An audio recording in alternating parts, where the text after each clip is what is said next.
Good evening, everybody. Welcome to another episode of Sunday Night Live with me, Jonny Lipsham, here at jonnylipshamstudios.co.uk in the southeast corner of Scotland. And of course, Scotland is the capital of every dimension, ones that exist and ones that have not yet been discovered. In fact, just recently, NASA discovered in a galaxy that is approximately 13.4 billion light years away from us, they discovered oxygen, which surprised everybody. But they also discovered that in the midst of that oxygen was a Scotland flag, which means we got there first. I'm kidding. Oh, man, my Scottish jokes. Anyway, yes, for those of you that are from the UK and wondering if I am a Scottish nationalist, I am not a Scottish nationalist. I am very, very passionate about Scotland's place and role within the United Kingdom. So, no, I'm not a Scottish nationalist. I just like to make jokes about that, which is what I do every week without fail, is I make some joke at the expense of Scottish nationalists. Anyway, no, I am not a Scottish nationalist. I just think it's funny. Anyway, welcome everybody. We got 16 people here already, which is not too shabby at all. It would be nice if we could hit that nearly 30 mark on a Sunday. That would be nice. Anyway, you may or may not be able to tell, but I have a raging cold yet again. This is what happens when you are immunocompromised because you have a blood disorder. It means that if there is a cold going, I am going to get it. And I have. So, yes, I have spent most of today in bed, pretty much, feeling absolutely hideous until early this afternoon when I decided I should get my arse out of bed and try and be up and about, especially if I'm going to be doing, especially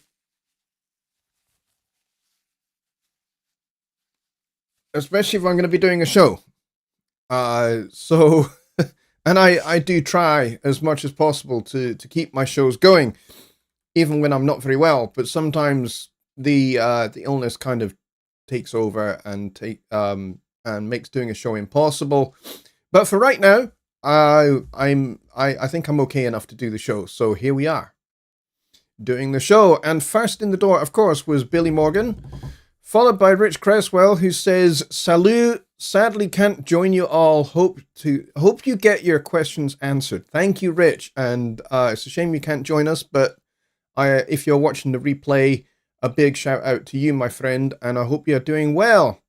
We got Tony Stringer here. We got Boris Dancy. We got Keyman, that's my good friend Ron, and we've got Venus and Mike over in the Philippines, who are here, which is awesome. I noticed, Mike, that you had renamed your channel, I think this is a good rename of your channel, by the way, making it just Venus and Mike. I think that's great. That's a great idea. Dwayne is here as well. Couch Regiziak is here. And Gardner99 is here. That's my mate Terry. And we got Don Oliver here. We got the W5 family. And we got DJ Vu. And I think that is pretty much it. I think so. I think that's pretty much it. Pretty much. Oh, we got Duncan Rigby here as well. Who has literally just walked in. We got Lowen's here as well. And we've just got Roger Beckett, who has just joined us as well. Welcome, everybody. If you have a Studio One question, or a question about recording, mixing, and mastering broadly in general, then tonight's the night for that. That's what Sunday Night Live is all about. So if you are watching, in order to be able to ask a question, you need to be subscribed to the channel. So if you have not done so yet, please do that. And then after 2 minutes, the chat will be open to you, and then you can ask a question. The best way to do that is to do what Boris has done, He has put at Jonny Lipsham Studios at the start of his question. If you do that, what that does for me is that shows up my name in red, and then I know it's a question and it's not just general chat. And it just makes it easier for me to pick out questions. So please do that. That would be very helpful to me, and it would also mean I am most likely to not miss your question. Or I should say, more likely to not miss your question, because actually I have been known to miss questions even when they've actually been done correctly. So I do try to not do that. But sometimes sometimes I just miss questions, and I'm sorry when I do. So Boris actually has the first question, and he says, are us Mac OS guys safe to upgrade to Sequoia? Yes, you are. Sequoia has been out for a good while, and if there is a new Mac OS version, in this case Sequoia, but if there is a future one, for example, and you're not sure whether you should or should not upgrade to it, there's two rules that I think are essential to follow. Rule number one, go to the Presonus knowledge base. And you can find that by logging into your account. And when you're in your account, click on support. And the knowledge base kind of is the first thing that you see. And if you click on the general tab, then you will find that there's an announcement section there. And if you go into that announcement section, you will find that there is an announcement about whatever new version of macOS it happens to be. And when you see that, the first thing that you should see is it'll say something along the lines of, hey, we're currently testing this, don't upgrade just yet. And then that article will be updated, so keep an eye on it. That article will eventually be updated once all testing is completed, and then in that article you will find that there is a list of hardware and software products by Presonus that are supported on that Mac OS version. And when you see that list, find your hardware, find your version of Studio One or Notion and Universal Control. And if you find that all four of those are present, then you are good to go and you can upgrade with some confidence. Obviously, this is going to depend upon the chipset of your computer. Pretty much most Macs are made equal, but not all of them are. So you got to bear that in mind as well. It's less of an issue with Macs than it is with PCs. With PCs, you can upgrade to Windows 11 from Windows 10, and you might find that although your computer hardware is broadly supported, you might find that maybe your RAM sticks are not. And you might run into issues with your graphics card if it's not been updated for a wee while as well. So there can be more issues with upgrading Windows than there are with Mac, but that's not to say that Mac is completely flawless. It's not by any stretch of the imagination. But broadly speaking, yes, you can upgrade to Sequoia. Sequoia has been a supported build of macOS for a good wee while on pretty much all currently supported Presonus hardware and software products. So you should be good. But by all means, there is a Sequoia article in that announcement section that I just referenced. Go in there and check and see that the version of Studio One that you are using and the version of Universal Control, if you have Presonus hardware products, and the particular Presonus hardware product you are also using, if they're there, then you're good. But if not, if you've got an older hardware product, like an older interface, for example, if it's not on that list, then it's not supported, and I would not advise you upgrade. Don't chance it. Don't think, well, I might get away with it. No, it doesn't work like that. If it's not listed as supported in Sequoia, then don't upgrade. You're just going to give yourself problems that you don't want. So there's probably the broadest answer I can possibly give you. It's a good question, though. But yes, you're doing the right thing by asking. asking whether a Mac OS build is safe is a good thing to do before you actually just pull the lever and go for it. That's actually wisdom in action, because actually there's a lot of people that as soon as a new Mac OS version comes out, they just jump on it, and then they wonder why Studio One crashes immediately when they start it up, or they get the red light on their audio interface and it doesn't work. That's why you need to wait. Just because there's a new Mac OS build available, it does not mean that it's going to work. Always apply some wisdom. Otherwise, you just give yourself a headache and you give yourself problems that you really don't need, especially if you're a creative type and you want to be working and making music, and especially if you're working with clients on a professional basis or even on a semi-professional basis. Yes, it's good to be up to date with operating systems and such like, but you got to make sure that everything is supported on that Mac OS build before you actually go ahead and jump on it. So it's always a good idea to wait until you get the green light from Presonus in the knowledge base. As soon as that's there, and your device and Studio One and Universal Control and all of that are listed, then you're good to go. If your hardware device is not listed, you may need to actually purchase a newer hardware interface. So those are things that you have to bear in mind as well. But it is a very good question. You are applying some wisdom by asking first. It's a good thing to do. Let's see, what else do we have here? Ron says, some track file names in File Explorer, I take it you're talking PC here because you say Explorer and not Finder, don't reflect the name of the track in the Studio One song. Is there a way to fix this inside the program? Yeah, you can open your song and you can change the track names. You can just right click a track name and change it to whatever you need it to be. And then when you've done that and you save the song, it will also change the name of the files in the media folder, I should say, as well. But one thing I will say here is be careful what you do when you change file names in Explorer. Because if you start messing about with file names in Explorer and then you open up your song in Studio One, there is potential for breaking the link between the song and the folder.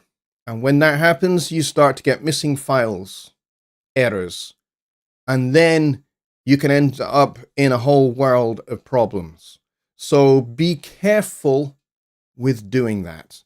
If you need to rename something in your song, like a track, for example, maybe it says the song title and then the instrument, like tambourine or something, and you just want it to say tambourine, then right click or double click on the track in question in the little box where the track name is, delete the bit you don't want, put the cursor at the end and then hit enter. Or if you want the event to share the same name, hold down shift and press enter. And then both the track and the events will be named the same. That's something you can definitely do. Don't do this in Explorer, okay? If you're finding that events and therefore the audio files that are inside the media folder are named different to what your track is named, for example, maybe it just says take 57 or whatever, and you want that audio file that to basically describe the track in question, then the best way to do that is open your song, change the name of the track, and before you hit enter, hold down shift and press enter. And what that will do is all the audio events on that track will also have the same name in their little flags as the track itself. All right, so the track and the audio events will share the same name. So, and that will then be reflected in the media folder when you open the media folder in Explorer. But don't piss around, to use a strong word, don't piss around with things inside the media folder. Because if you start doing that, you can start breaking the link between those files and your song. And when that happens, a world of trouble will open up. So don't do that, would be my view. Hang on 1 second, guys. There we go. All right.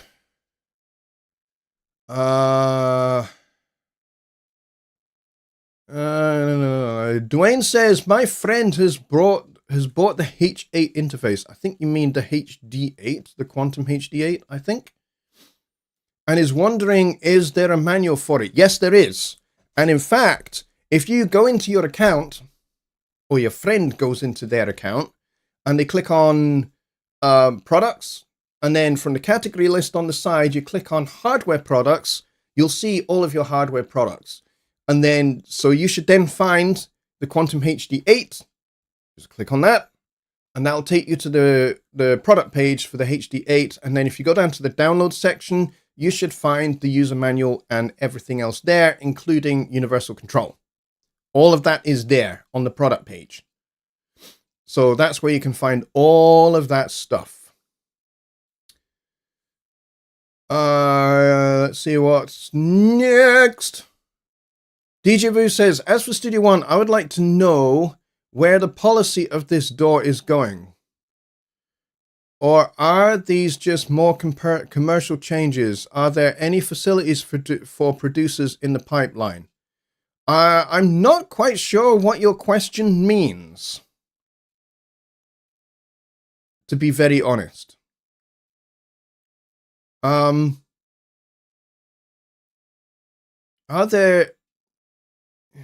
Are these just more commercial changes?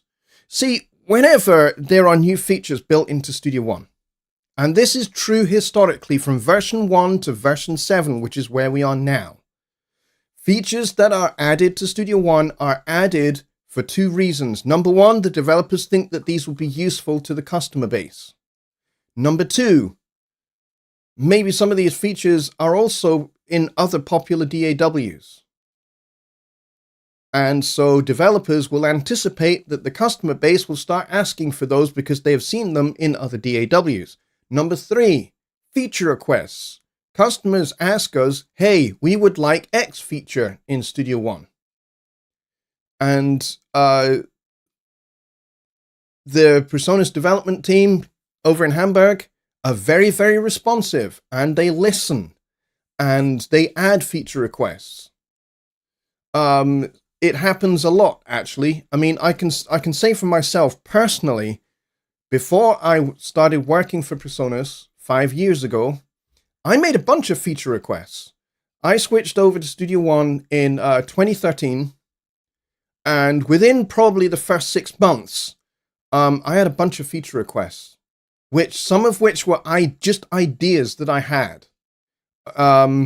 And some of which were things that I had used in other DAWs that I had used previously, such as Cubase. And I had used Logic before it was even Logic, when it was both PC and Mac. And then Apple got their hands on it and they made it Mac only. And also Pro Tools. I'm fairly familiar with Pro Tools. I'm not massively familiar with it, but I'm fairly familiar with Pro Tools. So I had feature requests from using those other DAWs and wanted to see some of those added to Studio One. I made feature requests. Previously, you did that at answers.presonus.com. That site is now gone. It's now feedback-software.presonus.com. It's a little bit different. It's a new and actually arguably, my opinion here, much better place for doing feature requests. But that's where you go to make feature requests. And so those are basically the three core principles for how Studio One gets updated and new features and stuff. Because developers develop things that they think are going to be useful and are going to streamline the workflow of Studio One and make it better. So that's number one. Number two, like I said, is these things are available in other DAWs. And some of them are actually pretty useful, and we'll go, hey, actually that's a useful thing. Maybe we should have that. So we build it. Or we build our own little version of said feature in other DAW. And then, of course, customer feature requests. Over the years, I've made loads of feature requests. Now, obviously, I work for the company. It's a little bit easier for me to get feature requests because I have regular meetings with the developers every week. And so it's much easier for me to be able to do it. But before I started working for Presonus, I did what everybody else does, and I made feature requests at wherever feature requests were made, either at Answers or at the new place. And, you know, they got added into Studio One. Does everybody's feature request get added into Studio One? No. Some of them are really, really good feature requests, but in order for those to happen, other things need to happen first. So there's a whole bunch of feature requests that you'll be able to see if you go over to feedback-software.presonus.com. You'll be able to see that there's a whole bunch of feature requests there that maybe are quite old, that have been around for 5 years, maybe more, and they're not in Studio One yet. There are reasons for that. Sometimes it is the case that in order for that feature request to be done, these other things need to be in place first in order for that one to happen. So when you say commercial changes, I'm not sure what that really means, because all features that are added to Studio One are beneficial to those that are using Studio One for commercial reasons, i.e. they are professional songwriters, producers, mixers, mastering engineers, arrangers, composers, So there are features and changes that have come to Studio One that have come from people that are professionals in their particular part of the professional audio industry, for sure. But, whether you are professional or whether you are amateur, it doesn't matter. Features that are added to Studio One are going to be helpful. Are there any facilities for producers in the pipeline? Already there have been plenty added to Studio One 7. Arguably, the things that have been added to Studio One 7 have been targeted specifically at producers. Like the launcher, the clip launcher, for example, the splice integration. All of that is aimed at producers. And if you're a member of Studio One Pro Plus, there's a whole bunch of sample libraries that are added every month. They're all aimed at producers. So there's plenty that is already in Studio One and has been added in version 7 that are for producers. Now, here's the thing to remember about new versions of Studio One.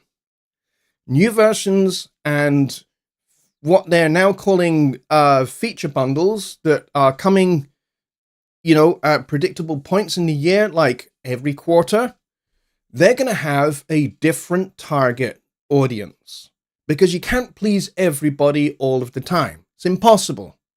You can't have features that are great for mix engineers and producers and composers and arrangers and podcasters and content creators. You can't just dump all of that in one version.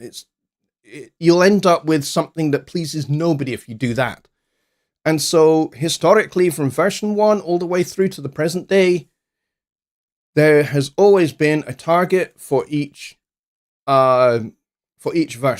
So 7.0 featured pretty much a whole bunch of feature sets for producers. There have been features that a version of Studio One that, the target market was mix engineers. then there's been updates to the project page that have been for mastering engineers.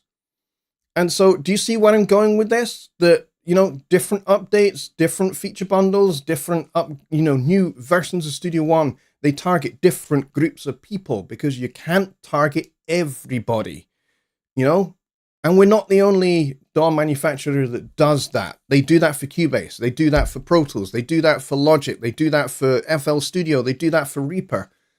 They always have a different market that they target for an update or for upgrades or a new bunch of features that they add. That's kind of how it works. So, yeah, I'm kind of a little confused by your question there, DJ. I got to admit. But anyway, I hope I've kind of addressed some of what you've had to say there. And he says, by the way, nice shirt. Yes, this is very nice. This is one of the newer Studio One shirts. I have a few Presonus and Studio One shirts now. This is probably the newer one of the newer ones. This was for the launch of Studio One 7 Pro, which is why it says Studio One Pro. And then we've got what do we got here? We've got stop, we got play, we got the record button, and we've got the loop button there as well. Scroll down. I meant that until the merger with Fender Studio One, it was the leading DAW, and then it changed a bit in various ways. Again, I'm not really sure what you're talking about, because actually, development for Studio One has not changed at all under Fender. Because, one of the biggest things that we did was launching the subscription model, which was Persona Sphere. We actually did that before, in fact, we did that in July of 2020, and Fender acquired Presonus in November of 2021. So that's like 18 months before that we launched the subscription service. A lot of people don't, they forget that. They think that the subscription model exists because of Fender. Wrong. Flat out wrong. It's something that we at Presonus did 18 months before Fender came on board. And so the development actually of Studio One is still happening at Hamburg. It's not moved over to California because the guys in California, they build guitars. That's what they do. There's literally no benefit to either Fender or Presonus to shift development of Studio One to a bunch of guys in California that build guitars and have no idea how to code a DAW. There would be no benefit whatsoever. So that's why that hasn't changed. Studio One is still called Studio One. It's gonna still be called Studio One for the foreseeable future. That's not gonna change. And the other thing is, it's still developed by exactly the same team. The exact same developers, and I know because I know them personally, that were the Persona software team before Fender bought us, are still the software team now. The same people. So they are still doing the exact same thing. Fender have not touched them. Fender have not changed anything to do with them. So they actually let them just get on with what they do best, which is developing Notion and Studio One. And, some of the stuff for the subscription service. But that's what they do. That's what they are best at. Likewise, it would make no sense to start shifting production of guitars to Hamburg, because those guys don't know how to build a guitar. I mean, actually, a couple of them actually do know how to build guitars, but most of them don't. Most of them have not got a clue. So it makes no sense to kind of shift things around like that. Let's see. And we're nearly 5 years down the road. Almost. We're like 4 and a bit years down the road from Fender acquiring PreSonus. So we're quite a long way down the road. So, you know, I think if they were going to drastically change anything, like suddenly rebranding everything to Fender, they would have done that by now. And they haven't. So I'm not I'm not thinking that that's ever going to happen. Roger Beckett says, I had my feature request for the lyric track added to Studio One. Yes, you did. Yes, you did. And in actual fact, for those of you that are regular attenders at the Studio One meetup that I host, which is the UK one, we had a whole bunch of feature requests that we made that I then forwarded to the developers from our little meetup that happens on the last Friday of every month. I just, I said, hey, let's just have a brainstorming session. You guys come up with some feature requests, and I will pass them on to the development team when I meet with them. And so I did. We had a whole list. And of that whole list, I think 7 or 8 of the ones that we had on that list have been added to Studio One. So, it does work. DJ says, I appreciate your commitment to dealing with this topic today, and thank you very much, because I don't want to discourage anyone, but to explain some of the moves. Okay, I appreciate that that's what you're trying to do, that you are wanting to, maybe people are asking you questions, and you're wanting to get some answers to be able to pass on to them. So I think the broad thing that you can take away from here is Fender's acquisition of PreSonus was not because they wanted to make PreSonus into something else. They bought us because of what we are already, and because of what we do best. We do things that they don't do, and we do them better than they do.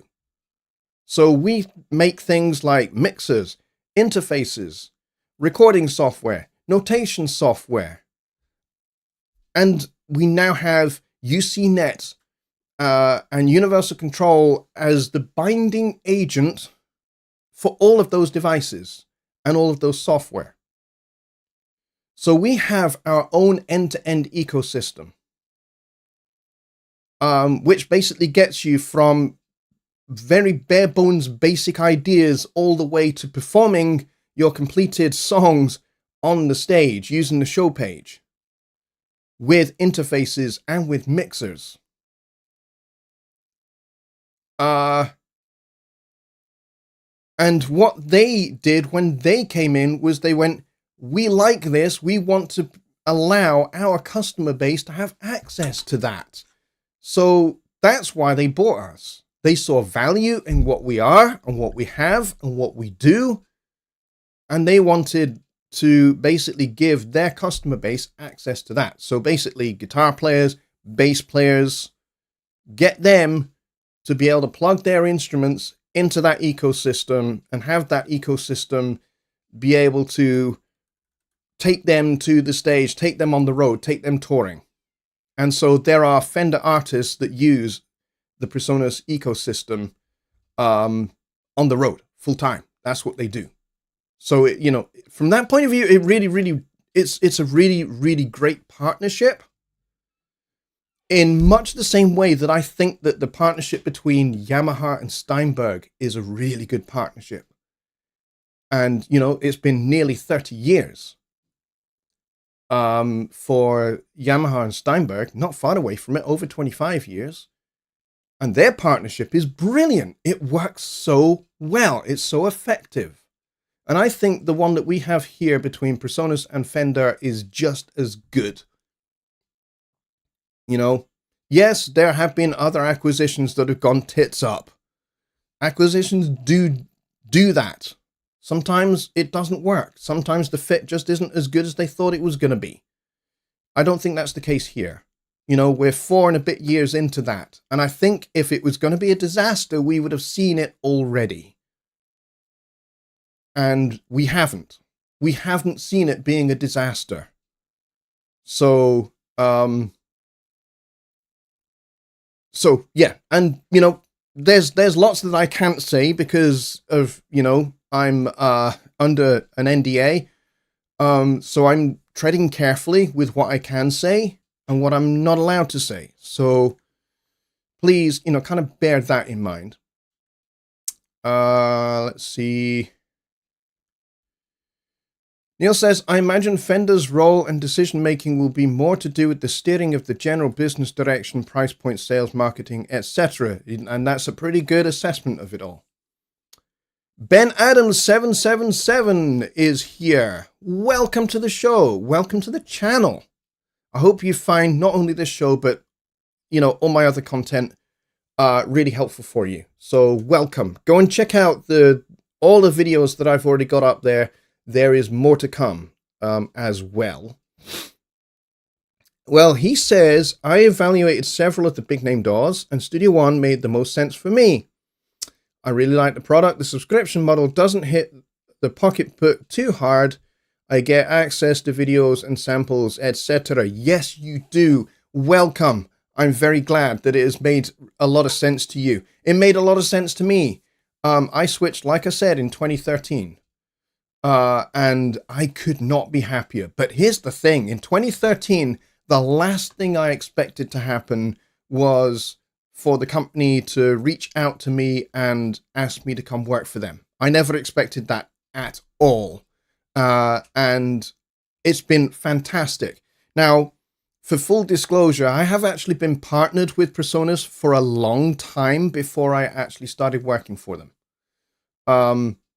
They've been kind of a behind the scenes partner with this channel and what we do here, which has been fantastic. It's been a really great relationship to have. And, then they asked me to come work for them, and here I am working for them, and it's great. I love it. They're a fantastic company. The people I work with are awesome. And it's really, really great that, I get to see kind of like the other side of the curtain, and get to be involved in things that are on the other side of the curtain as well. Get involved in some of the development and stuff like that, which is why if you see the credits in Studio One, when you click on Help About, when the credits scroll for a bit, you'll see my name is in the credits, which is great. I never expected that either, but I've spent a lot of time working with the development team on stuff that I can't talk about. But yeah, I never expected that. That is for sure. But yeah, Studio One fit me like a hand in a glove. It really did. I mean, I thought Cubase was great until Cubase stopped being great and stopped being reliable and stopped being stable. And that's when I jumped ship and I started looking for another DAW. I did actually for a while consider going back to Pro Tools until I saw the price tag of Pro Tools and was just like, nope, not gonna do that. So I pulled away from there. And I'm glad I did. And I'm glad. I mean, really, there are two people I have to hold responsible for me coming over to Studio One. And that is Joe Gilder and Jonny Gibe. Because both of those guys, pretty much around about the same time, Johnny's been making videos on Studio One for years, pretty much since 2009, 2010. Joe, since probably about 2012, 2013-ish, he's been making videos on Studio One. And so I kind of saw both of their videos at more or less the same time. And I reached out to Jonny. I got some very nice messages back from him. And I reached out to Joe. I sent him an email and got a very, very, very nice response from Joe back, which was fantastic. He featured a couple of my questions on his podcast that he used to do, which he doesn't do anymore, sadly, called Ask Joe. And he and I have become really, really great friends. Jonny and I have also become really, really great friends. And so really, I had to try Studio One. And I got the demo of Studio One version 2, and which was, I think, 2.5. I think it was. Yeah, it was probably 2.5. And really, it was totally a breath of fresh air. Using Studio One breathed life into music making for me in a way that Cubase never could. And I've been using it every day ever since 2013. So that's like, 12 years. And I would never go back. I would never go back to Cubase, and I would never go back to Pro Tools or anything else like that. No. I'm Studio One forever. To be honest. Let's see. With Scalar 3 coming, I regret wasting money on Harmony Wizard. Fell for the script money grab. Lose some, win some. I gotta say, I'm gonna defend Harmony Wizard, because actually, Harmony Wizard and Scalar 3 are two totally different things. Mainly in as much that Harmony Wizard was never going to be what Scalar is. Scalar is, a proper VST. And Harmony Wizard is not. They are two totally different things. Yes, there may be some similarities, but they are two completely different things. Scalar will give you some things that Harmony Wizard doesn't, and Harmony Wizard will give you some things that Scalar doesn't. Harmony Wizard gives you the fact that it is integrated when you install it. It's integrated directly inside of Studio One, and you're not having to rely upon a third-party product. So, and the other thing I'm going to say in Lucas's defense is that it's not a money grab. Yes, it's a product that he built, and therefore he's entitled to sell it. Like anybody that makes anything, they're entitled to sell that. And I don't think Lucas is doing it for a money grab.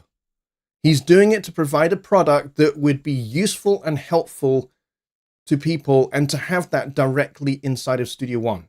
That's what he's doing. And he's entitled to sell that. And I'm sorry if you don't like it. I'm sorry if you don't like Harmony Wizard, and I'm sorry if you think that Scalar 3 is better. I've not seen Scalar 3, so I can't compare. But one thing I will say, because I've seen Scalar 2, and I've seen Scalar 1, one thing I will say is that they are very different things. They will do different things that Harmony Wizard won't. Some things like what, besides it being integrated? Strumming and voicing? Lol. There's plenty more. You just need to dive in deeper to what Harmony Wizard can offer you. So I recommend you go and watch some of Lucas's videos on Harmony Wizard so you can actually see what it actually does. It doesn't just strum chords, and it doesn't just revoice chords. It gives you a whole bunch of harmony options. Not just those two things. I'm sorry you don't like it. And if you don't like it, and if you don't like the way I'm talking about it, I'm sorry. But,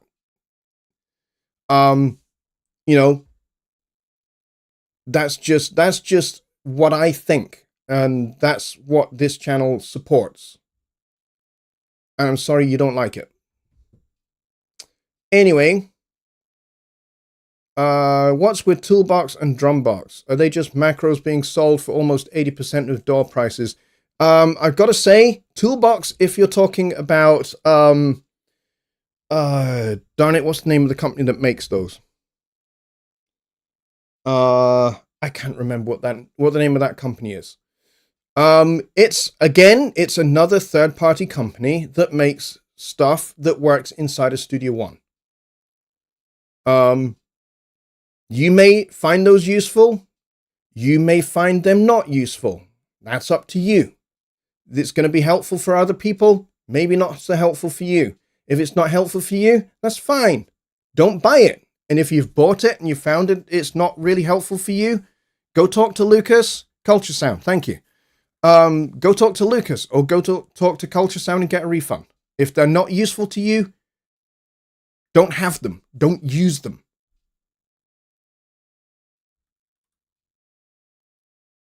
Anyway, Roger says, PreSonus is one of the very few companies that actually listens to its company. I don't think people actually realize how much that's worth.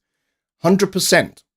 100%. And it's one of the things that actually really impressed me the most. So I'm going to share a little story, actually, of how much PreSonus impressed me when I first switched over. So when I purchased Studio One 2, I got it from an authorized dealer. I'm not going to name the authorized dealer, but they are legit. They are a proper authorized dealer. And when they sent me the product key, and I was all set to go and register the product key and all of that and get Studio One into my account and then get it installed and downloaded. I was very excited. Couldn't wait. So I got my product key. I went to register my product key. My product key didn't work. So I couldn't do anything. I joined the PreSonus Studio One Facebook group. And I said, I made my very first post there. And I said, hey guys, I wonder if you know somebody that might be able to help, but the product key that I've just got is broken. It doesn't work. And I was recommended to reach out to Rick Nakvi. Now, who is Rick? Rick, unfortunately, is no longer with PreSonus. But at the time, he was the vice president of global sales for PreSonus. And so I reached out to him. I told him of my predicament. I said, hey, this product key doesn't work. And he said, hey, send me the product key and I'll check it out. So I sent him the product key and he checked it out and he said, yeah, that product key is definitely busted. And he said, fine, don't worry. I'll get that taken care of for you. I'll just drop a new product key into your account. And he did. And barely an hour later, after having reported the problem, I had a new product key. I got it installed and I was off to the races using Studio One. That impressed me. That impressed me a lot.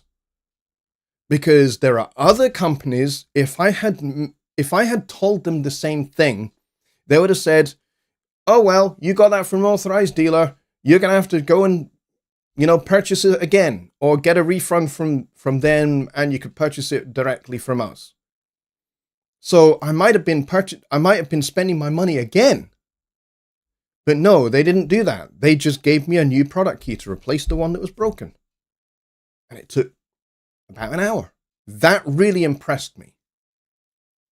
And Rick and I became very good friends, and we are still very good friends to this day. He now works for SSL, and he and I message back and forth on Facebook a lot.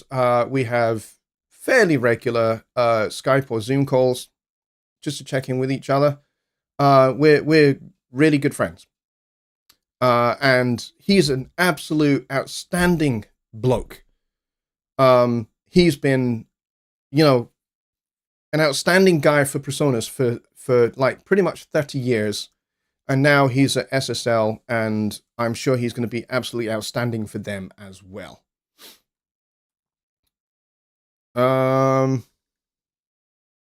Artemis says, I've watched everything and even suggested negative theory to him, nothing personal. Well, you know what? That is a good feature request. And I don't know how easy that's going to be for him to build and develop scripts that will work with negative harmony and stuff like that. Maybe, maybe not. I don't know, but I think that's a good feature request, and I'm glad you asked. I know Lucas very well.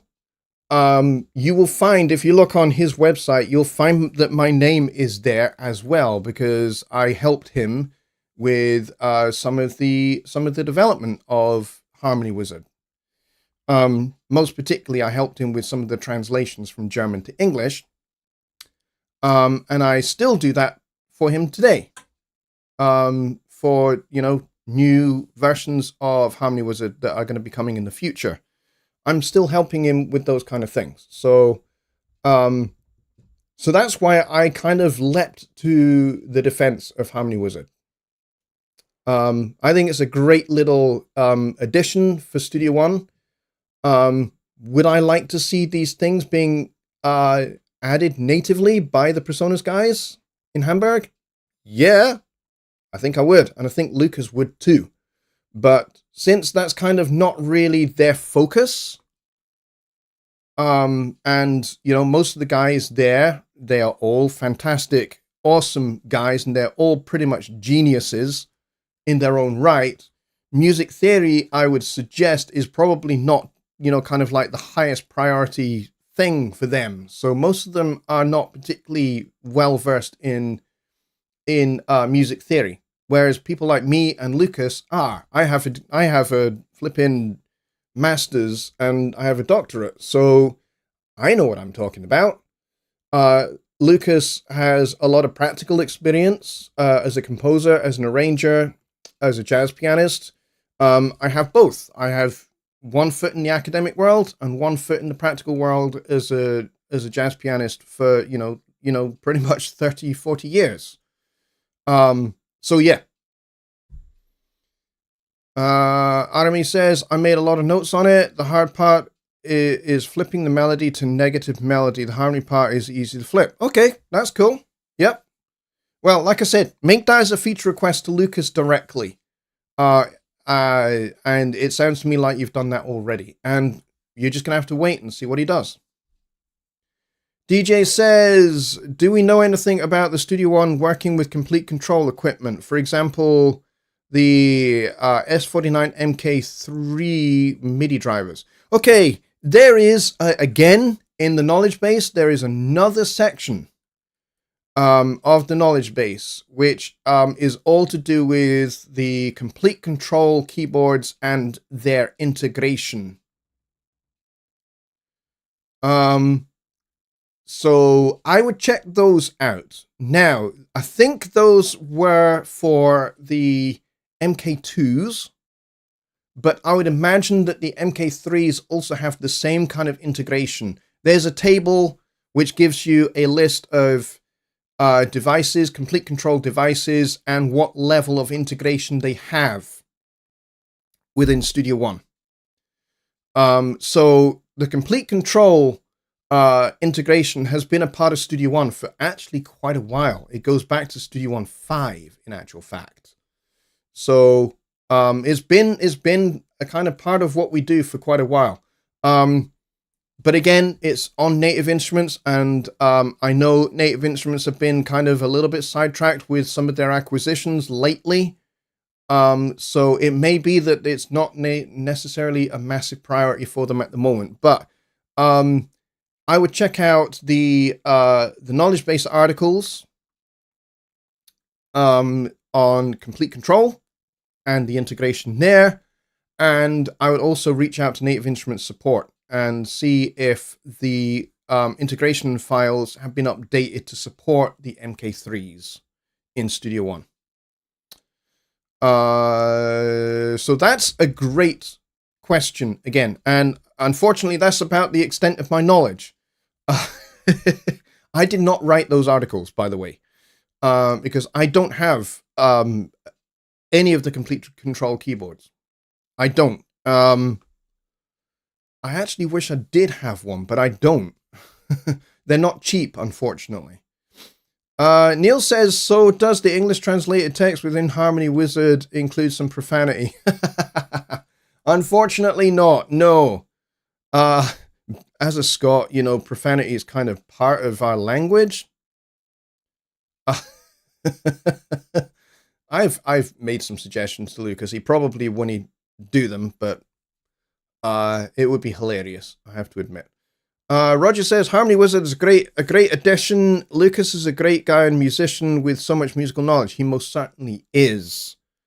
And you know what? He is really passionate about making Studio One really, really, really accessible for Studio One users.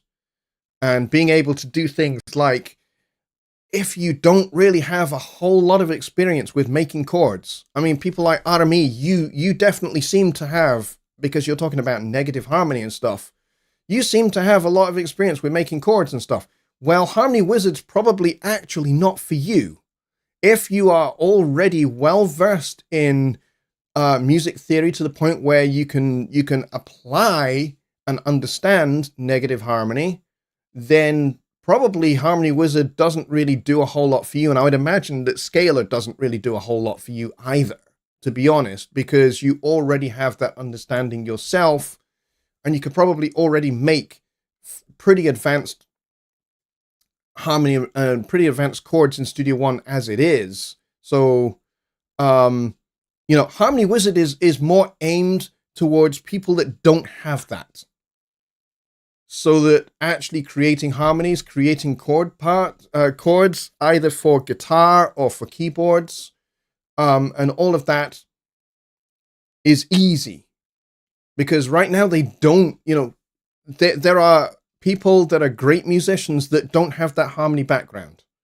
And so maybe they're a keyboard player and they don't understand that when you voice chords for guitar, they're different. There are voicings on keyboard that you cannot do on guitar. It's just impossible. And vice versa. And that's where Harmony Wizard can help, because there's a button in Harmony Wizard that will revoice your chord for guitar. So if you're a keyboard player and you're doing a guitar part for somebody and you need to revoice your chords so that they are playable on a guitar, that's where Harmony Wizard comes in handy, especially if you're guitar ignorant. I play a little bit of guitar. Not a lot. In fact, if I was to describe my guitar playing, I don't really play basic chords because I never learned them. I can only play, fairly complex, advanced, jazz chords on the guitar. I can't really play the basic triadic chords. So therefore, I don't understand how those chords are supposed to be voiced for a guitar. So I think, that's where Harmony Wizard really shines. It shines because it creates macros and scripts that make making chords easy for people that don't know how to do it.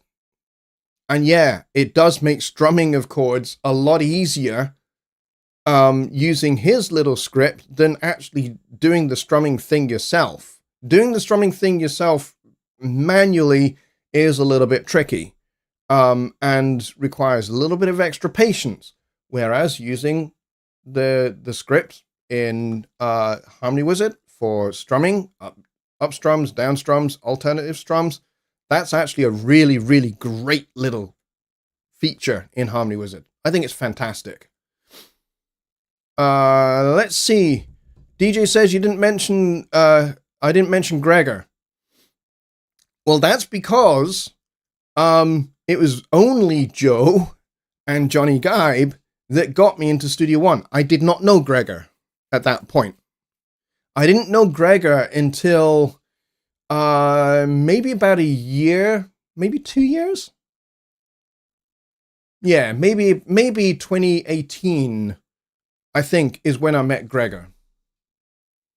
And at that point, Gregor was not actually working for Presonus either. He was a contractor. So I didn't really have a whole lot of encounters with him until kind of like the back end of 2018. And then he started working for Presonus. And he started making videos in 2019, I think it was. And Gregor's one of my mates as well. He's awesome. I talk with him regularly. He beats me at chess all the time. And actually, I don't mind, because actually, whilst we're playing chess, we're chatting, and it's great fun. And actually, I learn a little bit more about chess every time I play him, even though he beats my ass every time. Let's see. Roger says, Lucas is my go-to guy for anything Studio One MIDI related. Learned so much from his videos, and he's one of the few I know who can blend music theory and computer programming. That's because those are his two strengths. Because, you know, actually, a lot of what you see, particularly as it relates to some of the compositional things that are in things like the note editor and the score editor, Lucas was kind of responsible for some of it. Because there was a period where he was actually working inside PSL for, I think, about a year, maybe 2 months, maybe 2 years. He worked inside of PSL, developing some of what we now have inside of the note editor. That is kind of composition related.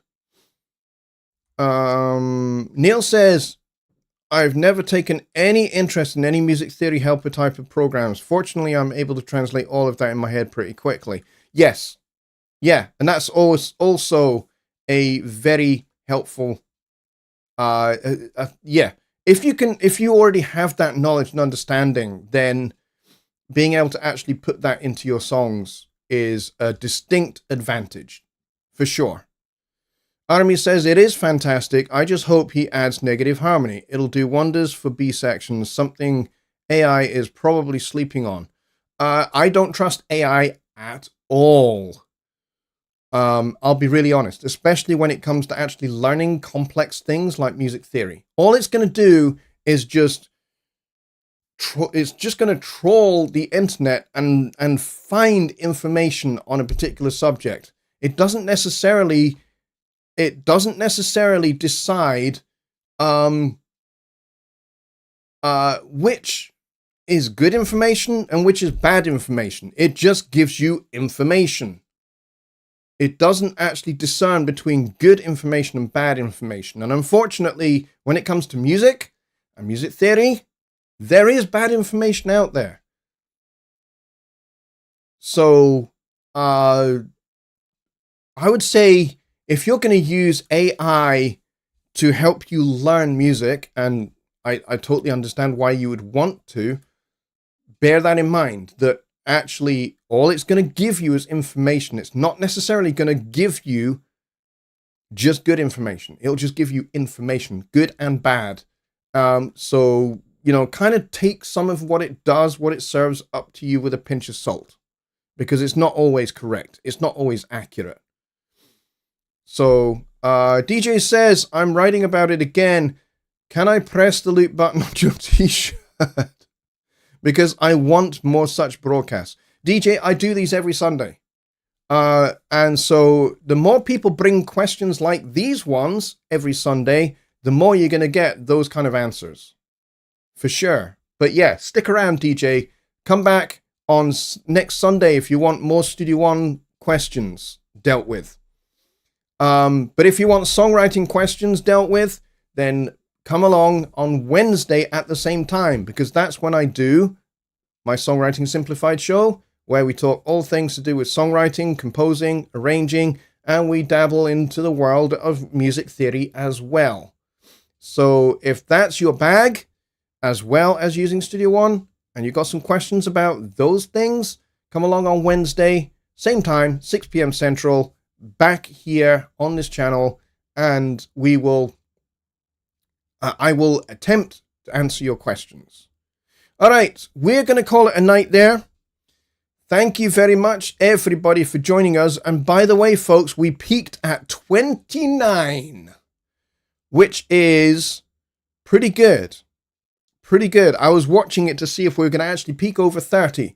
See, the record currently for Sunday Night Live, which has not been part of a Studio One launch, just a regular Sunday Night Live, is 34. I did some live shows when we launched Studio One 7, and we peaked at, I think we peaked at like 50 for some of those. Oh, Arami is in South Africa. Awesome. And it's 2 a.m. Yes, it's very, very late for you. Ben Adams says thank you. And Arami also says good night. So we're going to leave it with their words. Good night, everybody. Thanks for joining me. See you on Wednesday for Songwriting Simplified. Take care. Good night.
Oh yeah, just to say, folks, if you want to join the after show party, Billy Morgan has posted a link to his after show Zoom. Join us over there. Good night.